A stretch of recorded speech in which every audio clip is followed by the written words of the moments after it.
Deadpool and Wolverine comes out in like 3 hours. Yeah, from recording this. Yeah. It's probably already out for the people watching this. Well, it is already. It will be. Yeah, it will already be out. I will be going to see it tomorrow on Friday after work. I say after work, like we're going to a pretty late showing. But I'm very excited. It's been ages since we've been to the cinema for anything. Yeah, I was just thinking that. I was like, I don't even know if the last thing we kind of went to watch was it Teenage Mutant Ninja Turtles? Can't have been. Surely we saw something. Madam Web? Oh, I went to see Madam Web. I didn't see Madam Web because I was smart. Yeah, it's been a minute. Yeah, I've not been to the cinema since we moved into the flat. Wow. I mean, the last thing I've seen, I went a couple times a couple months ago. One was to see that Civil War film by A24, and then one was to see If. One significantly better than the other. But yeah, it's been a while since we, like, for this podcast and stuff, we've had anything release in the cinema. Yeah, it's been a hot minute for sure, but we are back, and we are back with what looks like likely to be a bang. Yeah. We got a new trailer. We did. Which caused a bit of uproar, actually. I don't know if you saw this. Oh. So Daphne Keane, who played X-23 in Logan, is in the trailer. Yeah. And a lot of people are really angry about that. It's like that would have been such a hype moment. Why did you spoil that for us in the trailer? And I did kind of get that complaint. No. I've seen the rationale as to why they spoiled it for us, and I'm okay with it. Daphne wanted to be at the premiere, but she couldn't go to the premiere without spoiling the fact she was in it. Yeah. So they went, fine, we'll just spoil it ourselves. Yeah, and I'm like, I can see both. Like, I can see why people would be, oh my god, that would be cool. Like, and obviously be a cool reveal. But like you say, I think actually for the actress's sake, like it's way cooler that she can go and actually be at the premiere for something like this. Yeah, absolutely. It is crazy to see her back. It's been like 7 years or whatever it is. By the sounds of it, Hugh Jackman hadn't seen her since they filmed Logan either. So apparently it was really nice, and they were both really excited to get to work together and see each other again. That's cool. But based on the people who've now seen the entire film at the premiere, it sounds like we really haven't lost much excitement by that being spoiled for us. Yeah, for everything we're seeing is people gassing it and also being like, the reveals and the twists and turns this film takes them through is just what people were not ready for. So, I think we're back. Yeah, my biggest concern, and I think I vocalized this at least to you, even if I didn't on the podcast, was I was worried they were going to go a little bit too meta, jokey with it. Yes. And Deadpool is a sad clown character, not a stand-up comedian. But this last trailer, and I think this is exactly what I said to you when I sent it, I was like, I think they've shown us a little bit of the heartbeat of it with this trailer, and I'm now a lot more confident that they're going to stick the landing. And I mean, that's exactly what the trailer's given. I like knowing for a fact, even though it was kind of implied, but we didn't know for certain, that Hugh isn't playing the Wolverine we've come to know. No, he's from an alternate universe. Which is good, because it keeps Logan intact. Yep. We get to see a development of Wolverine. Yep. Hugh gets to have his big last dance without it disrupting the lovely story told previously. And he gets way to handle it. Yeah, and he gets to play another side of an older Logan compared to the Logan film. Like, he gets to explore a different path that character might have gone on. Exactly. Which is great for him as well. And let's be clear, Hugh Jackman is a theatre kid. I know he's made a lot of money doing like action films and stuff. That man, Hugh Jackman, at his most Hugh Jackman, is Hugh Jackman in Les Miserables and The Greatest Showman. I was going to say, The Greatest Showman is the biggest indicator of what he is. That is what Hugh Jackman loves to do. Don't get me wrong, he loves being Wolverine, but Wolverine isn't like his ideal. It's just, I also love doing that. So he makes sure he's having fun when he's doing these projects. And he loved it. Yeah. He loved every second of it. People are like, "Oh my god, let the man rest." He only came back because he wanted to. Yeah, like, let's be real here. We know that the two of them, Ryan and Hugh, are like, they throw digs at each other. They always have over the years. It's been kind of their like bromance. Ryan's not going to force him into a film that he didn't want to do. No, like he will have gone, "We're doing a Deadpool 3 and I've had an idea," and he'll have asked him, and they'll have talked it over. And obviously he's gone, "Yeah, that sounds great. I'm down. Let's run it up." And it's happened. Did you see that? So in the trailer, we got a better look at Lady Deadpool. Yes. And she's got a full mask on and everything. Do you see that Ryan tweeted? He's like, "I'm flattered that everyone thinks that's me under the mask, but it's really not. No CGI can fix this body to look like that." I did see that, and I found it very funny. The other thing that I've never felt like such a nerd as I did when I did this by mistake, and it was genuinely a mistake. It just the way tweets lined up. I saw a tweet with the screenshot of Lady Deadpool walking body length towards the camera, and right below it was a picture of Blake Lively at the premiere in her red dress. Yeah. And I just scrolled backwards and forward, and I was like, "That's a different figure. I don't think it is Blake Lively in the suit. At least not in that shot in the trailer. That might be a body double. When the mask comes off, it might be Blake Lively. I don't think it is. But the in the two pictures that were next to each other on my timeline, and that is all of the research I did, I was like, their body type is slightly different. I don't think it's Blake Lively. And I really don't want it to be Taylor Swift.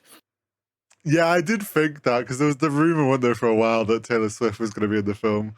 I think if we get Taylor Swift in a X-Men film, it's most likely going to be as a Dazzler cameo. Because she looks very much like the Dazzler, and Dazzler is like a performer. If Taylor Swift's in this film, do you know what I bet it is? It'll be Deadpool being like, "Oh my god, I'm a huge Swiftie," and he bumps into her in the street or something. Like, it'll be some funny cameo like that. For sure. Like Deadpool being like, "Oh my god, I've made you a friendship bracelet." A couple of big things that have come out in like the last week of press junkets, though. Feig has said in the importance of the MCU, where Infinity War's a 9 and Endgame is a 10, this film's an 8. Well, we predicted the fact that it's TVA, you've got Wolverine. This is clearly them setting up some entrance of X-Men more so. Yeah. He said after the multiverse saga, we've got the mutant saga. Yep. So I don't think we're going to get any more X-Men until the end of the multiverse saga. We're going to get little teases here and there, I think, but we're not going to get anything proper. I would agree. I think if anything, we start getting. Yeah, I would agree there. I think if anything, we'll start getting what Marvel loves to do, which is like there'll be something on a computer screen in the background that is like detailing a mutant that's been spotted, or like they'll start dropping hints of what mutants are going to maybe appear by like vague power explanations and stuff. Well, here's the thing, and we'll try not to get too much into conspiracies right now, but we've had talk of incursions. We've had TVA. We've had the TVA, and we've had in the Marvels, obviously, Spectrum ended up in a different universe with the X-Men. Yes. Forgot about that. And the last film is Secret Wars, which, yes, there's two versions of comic book Secret Wars. In the more recent one, that is an incursion event. So, yeah. I think we're going to get a fair few post-credit scenes in different universes. And then the incursions come. The resolution of that is Secret Wars, which ends with a new soft reboot universe, which is, I think, the perfect thing to do right now. Yeah. And as a result of that, there are now mutants. You don't have to explain where they've always been, because it's a weird brand new world with a slightly different history. Some things are the same, some things are very different. I think, yeah, no. And I think that's for the best. Thinking about it, I forgot about the post-credit scene. I think, if anything, over the next few films, like you say, we'll maybe get some post-credit scenes that maybe reveal the odd new like mutant, and who's like start to reveal some of the X-Men and some of these characters in an alternate universe. And yeah, I think it does lead to something like that. Absolutely. But overall, I'm excited for this film. Did you also see about this film? I think it was Ryan put out today or yesterday. They originally had the idea that this film was actually going to go under a fake film name that was like some cop movie. And their idea was it was just going to be like some generic cop movie title. Everything would make it look like that. The trailers and everything, it released to cinema. And then if the people that went to see it 2 minutes in, suddenly the Marvel logo would come on and it'd actually be Deadpool versus Wolverine. Could you imagine the mental breakdown on Twitter? Well, when people are like, wait, the film's out. People would be like, either that would flop because no one would find out properly or not believe it, or that shit would get leaked so early that it just wouldn't work. What I will say is this is some of the best marketing a Marvel project has had in a long time. Controllers that have come out. Yes. Since last week. And don't get me wrong, I get that Hugh Jackman and Ryan Reynolds are some of the absolute best when it comes to marketing. Yeah, well, we started off with the popcorn level bucket. of it is still crazy. Then we've had Xbox controllers that have an ass on them. The only thing I'm upset about is they're detachable. Yeah, no, I saw that. I was like, nah, they should have full committed. Yeah. Obviously, they're done because Ryan Reynolds is an investor in the Alpine F1 team. Oh, is he? Yeah, so they're doing this weekend's race. They've got a special livery that is a Deadpool Wolverine livery.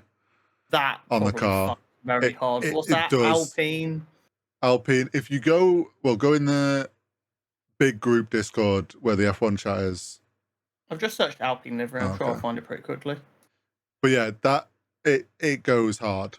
Probably the best special livery we've had. It's pretty cool, but it doesn't fuck as hard as I expect. But they have pretty strict rules over what liveries are allowed to look like. No, but teams are very. Obviously, their sponsors are very strict on like their placements and stuff, so you got to work with that. But like teams, seemingly out of this year, that is the most creative we've had. A lot of the special liveries have been pretty boring. So, for F1 terms, that goes hard. But yeah, the marketing for this whole film has been really good.